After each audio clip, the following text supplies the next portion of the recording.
जो सिर्फ अधिकारी ही नहीं, एक हैसियत है कि मुस्लिम अधिकारी जिसका एक परिचय जाता है अल्हम्दुलिल्लाह समाज में और डिपार्टमेंट में। खलील शेख साहब हमारे दरमियान तशरीफ़ रखते हैं। ये अलग बात है कि खामोश खड़े रहते हैं, जो लोग बड़े होते हैं बड़े रहते हैं।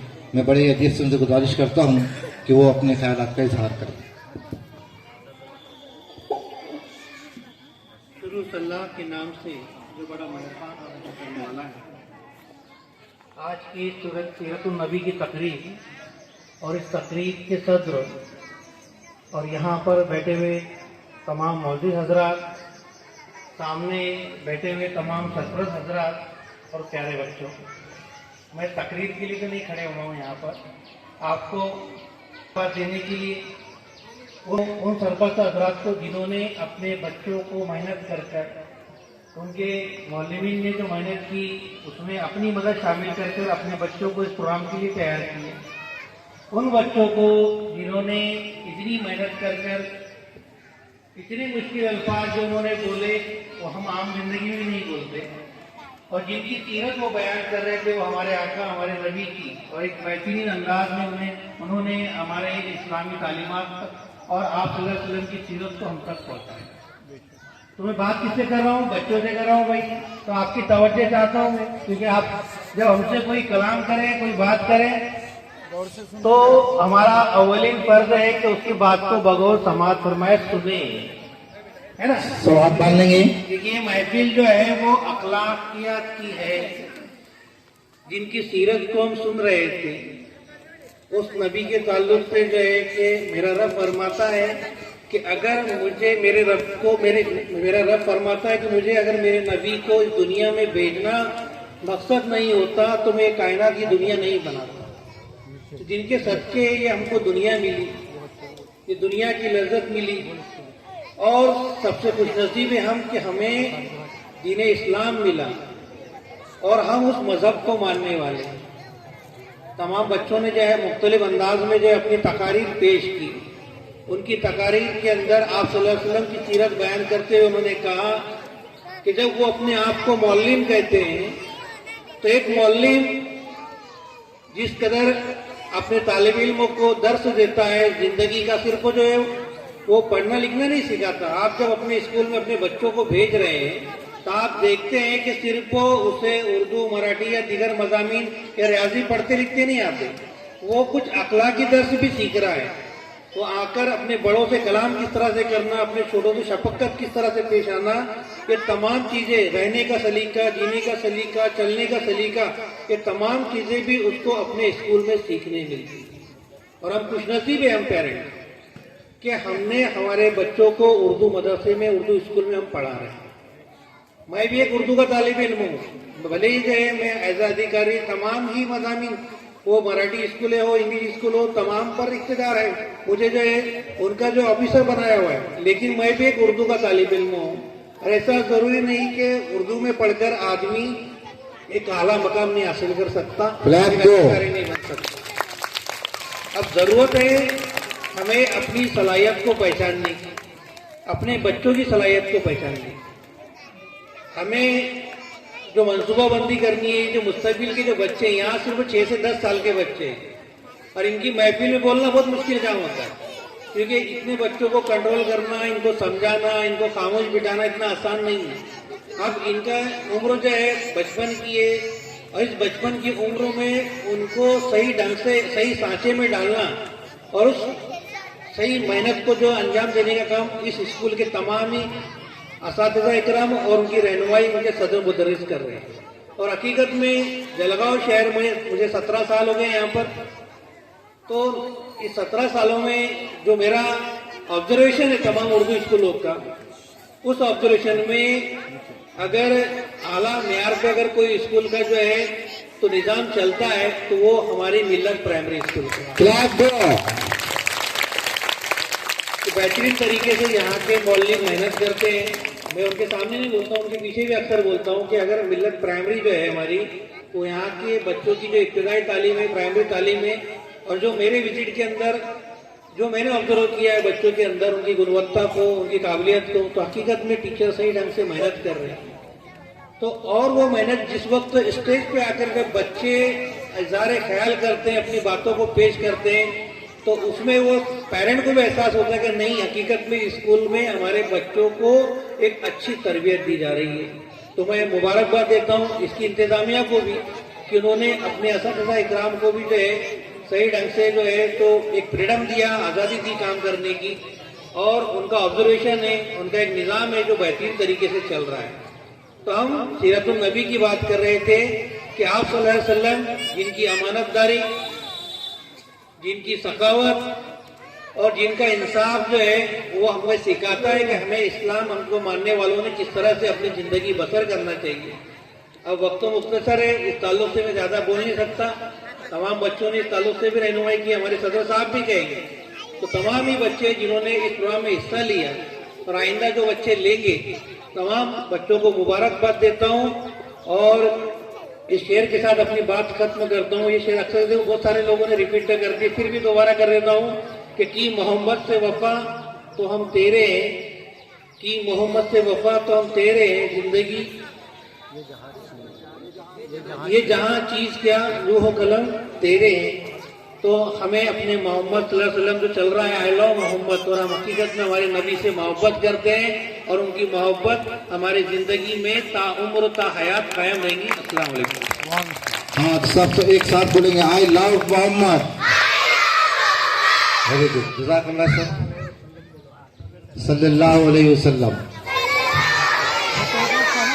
जज़ाकल्लाह सर, आपने अगरचे कि जो तारीफ स्कूल की है वो आपका एक मतलब पूरे स्कूलों का जायज़ा है। हम आपका शुक्रिया अदा करते हैं। अल्लाह ताला इस तारीफ के काबिल इस स्कूल को रखे। आइए हम ज़्यादा कुछ वक्त न लेते हुए इस प्रोग्राम की आखिरी कड़ी मुख्तसरन सदारती खिताब होगा। मैं मोहतरम रफीक शाह साहब से गुजारिश करता हूँ, हालांकि किसी भी मुकर्रिर को शेर कह के बुलाना ये मेरी आदत नहीं है, फिर भी 4 मिसरे सदारती खिताब है, बोलना जरूरी है। गौर से समाअत फरमाएं कि रख के दिल में हसद, किसी से जलना नहीं सीखा, औरों को गिराकर कभी चलना नहीं सीखा, और मौसम की गर्मी हो या हालात की तपिश, हमने अपना अंदाज कभी बदलना नहीं सीखा। मैं गुजारिश करता हूँ मोहतरम से कि वो अपने सदारती खिताब से बच्चों की रहनुमाई फरमाएं। औज़ु बिल्लाहि मिनश शैतानिर रजीम, बिस्मिल्लाहिर रहमानिर रहीम। लक़द काना लकुम फ़ी रसूलिल्लाहि उस्वतुन हसना, सदक़ल्लाहु। मोहतरम यहाँ पर जितने सरप्रस्त हजरात आए हैं, ख़वातीन और मेरे भाइयों, बड़ा ही मुबारक मौका है। अल्लाह ताला इसका आपको बेहतरीन अजर अता करे कि आप ऐसे मुल्क में आज के दिन जी रहे हैं कि जहां पर आए लव मोहम्मद सल्लल्लाहु अलैहि वसल्लम कहने पर पुलिस FIR आपके खिलाफ दर्ज कर रही है, और आप उसी सिलसिले में यहाँ पर आकाए नामदार हजरत मोहम्मद मुस्तफ़ा सल्लल्लाहु अलैहि वसल्लम की बातें अपने जिगर के टुकड़ों से सुनने आए हैं। अजीजों, ये तो हम मुसलमानों की बहुत पुरानी आदत है कि जलसे में जाना, बैठना, सुनना और जाते वक्त कपड़े झाड़ कर चले जाए, यानी जो कुछ हमने सुने थे वो यहीं पर झाड़ दिए, छोड़ दिए और चले गए। तो अज़ीज़ान गिरामी, ये वक्त वो नहीं है। सबसे पहले तो मैं, जिस बच्चे ने भी यहाँ पर आकर एक लफ्ज बोला, वैसे तो भाई कमाल है, इसलिए आपको मालूम होगा कि हमारे बुजुर्गों ने बहुत ही छोटी छोटी उम्र में कुरान को हिफ्ज़ किया था। बहुत छोटी उम्र में, 9 साल में, 10 साल की उम्र में कुरान को हिफ्ज़ किया था। और कुरान को हिफ्ज करने से दिमाग तेज होता है। ये बच्चों ने जो तकरीरें की है यहाँ पर, इसमें सबसे पहले वालिदैन का है, डीएनए उनका है और उनकी वालिदैन की मेहनत है और साथ में असातिज़ा की तवज्जो। ये बच्चों ने जो तकरीरें की ना, कैसे दिल बाग-बाग हो जाता है। मेरा तो कोई बेटा नहीं था यहाँ, तो जिनके बेटे नवासे पोतरे होंगे उनके दिलों का हाल क्या होगा जब वो बच्चा यहाँ पे पढ़ रहा होगा। तो अल्लाह ताला ऐसी खुशियां आपको आखिर तक अता करे और आपकी औलाद को आपकी आंखों की ठंडक बनाए। साथ ही एक मिसाल देता हूं मैं कि हम लोग दुआ करते ना, तो अल्लाह खात्मा ईमान पे करना करते ना इसी दुआ। इसी मजमुए में एक टीचर ऐसी मौजूद है जिसको इसी स्कूल में बचपन में 40 हदीसें याद थी। कितनी हदीसें याद थी? जवानी 40 हदीसें याद थी। आज वो टीचर है। अब पूछो भला कि 20 याद है कि सुना दे तो हमारा तो कहना क्या है कि ये खात्मा काय पर हो? ईमान पे। बच्चा छोटा है, कलमा पढ़ रहा है, कितना अच्छा लग रहा है और कॉलेज में इंजीनियर बनने जा रहा है या बनने जा रही है डॉक्टर, उस वक्त उसका क्या मिजाज है? ये दौर तो बिल्कुल उलट है, फितनों का दौर है ये। सबसे अहम बात यह है कि नबी करीम सल्लल्लाहु अलैहि वसल्लम के बारे में अल्लामा इकबाल ने जो एक बात कही है कि कल्बों में सोच नहीं, ये दिल में तड़प नहीं है, कल्बों में सोच नहीं, रूह में एहसास नहीं। कुछ भी पैगामे मोहम्मद का तुम्हें पास नहीं। क्या पैगाम है नबी करीम सल्लल्लाहु अलैहि वसल्लम का? उसका हमको पास है क्या? एक छोटी सी बात सुनाकर बात खत्म करूंगा। यहाँ पर मैंने एक लफ्ज ये भी लिख कर रखा हूँ। एक बच्ची यहाँ पर तकरीर करने आई थी, बड़ी अच्छी तकरीर करी।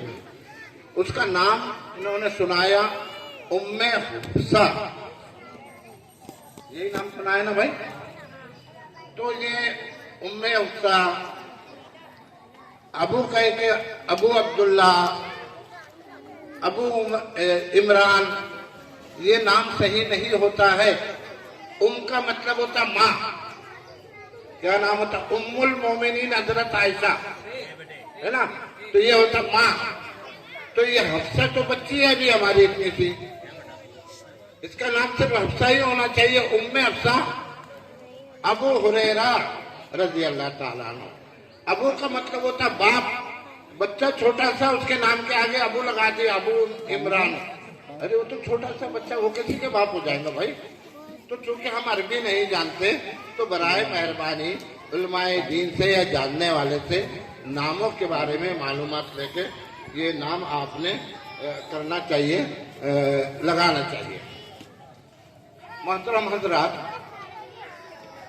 कितने प्यारे अंदाज में ये बच्चे बात कर रहे थे। और मैं जब दाखिल हुआ तो फलस्तीन का गीत पढ़ा जा रहा था यहाँ पर। क्या पढ़ा जा रहा था? फलस्तीन का गीत। तो हम कोशिश ये करते हैं कि हम जो कुछ भी सीखे वो आखिर तक सीखे। एक छोटी सी बात बयान करता हूँ। ये जितने मेरी बच्चियाँ, मेरी बहनें बैठी हैं, जितने इधर में ये मर्द लोग बैठे हुए हैं, ये एक ऐसी मिसाल हुजूर के लेके जाओ यहाँ से। नाम तो बहुत लेंगे, पढ़ लीजिए दरूद शरीफ। अल्लाहुम्मा सल्ली अला मोहम्मद व अला आले मोहम्मद कमा सल्लैता अला इब्राहीम व अला आले इब्राहीम इन्नका हमीदुम मजीद। जब भी हुजूर का नाम आए तो दरूद शरीफ पढ़ना लाजमी है। एक गैर मुस्लिम यहूदियों ने 1000 लोगों की जिंदगी का मुताला किया और उसमें से 100 जिंदगियां निकाली कि जिसने इंसानी जिंदगी पर सबसे ज्यादा अच्छे असरात करे। उस 100 में सबसे पहला नाम, उसने किताब लिखी द ग्रेट 100, 100 बड़े, उसमें सबसे पहला नाम किसका है? आका इनामदार हजरत मोहम्मद मुस्तफा। क्यों? क्यों? सोचने की बात है। उनकी जिंदगी इतना करने से नहीं चलेगा, इतना भी करो और इसके साथ साथ उनकी बातों को अपनी जिंदगी में लाओ। हजरत नबी करीम सल्लल्लाहु अलैहि वसल्लम के पास एक मुसलमान और एक यहूदी में आपस में थोड़ा सा तनाजा हो गया। क्या हो गया? तनाजा, यानी थोड़ा सा आपस में झगड़ा हो गया। दोनों लोग गए इंसाफ करने के लिए हुजूर के पास में। नबी करीम सल्लल्लाहु अलैहि वसल्लम ने दोनों की बातें सुनी। सुन रही है कि बच्चियां आए, औरतें सुन रही सब, ये मर्द सुन रहे हैं। भैया हमातन गोश होकर सुनिए। हमातन गोश यानी कहीं क्या जाके गोश लाना नहीं है। हमातन पूरा बदन, हमातन यानी पूरा बदन, पूरा जिस्म। गोश यानी कान। गोश का मतलब क्या होता है? कान। पूरा जिस्म कान बन जाए। जब नबी करीम सल्लल्लाहु अलैहि वसल्लम कोई बात कहते थे तो क्या आलम होता था? जुमा का दिन था और हुजूर किसी को देखे कि वो मस्जिद में दाखिल हो रहे हैं और अब वो किसी को उंगाल कर आएंगे तो उन्होंने कहा कि वहीं बैठ जाओ। अब वो मस्जिद के बाहर कई दूर पर शायद अब्दुल्ला बिन रवाया ऐसे कोई साहबी थे, वो आवाज वहां तक गई हुजूर की तो वो रोड पर ही बैठ गए। कहाँ बैठ गए? रोड पर ही। ये है सुन्ना, समीना व ताना। तो ये दो, एक यहूदी और एक मुसलमान हुजूर के पास गए, अपना सारा मामला सुना। हुजूर ने फैसला किसके हक में सुना दिए? यहूदी के, कि यहूदी सही है, मुसलमान गलत है। तो निकलने के बाद मुसलमान ने कहा कि ऐसा करके हजरत अबू बकर के पास चलते, उनकी भी राय ले लेंगे।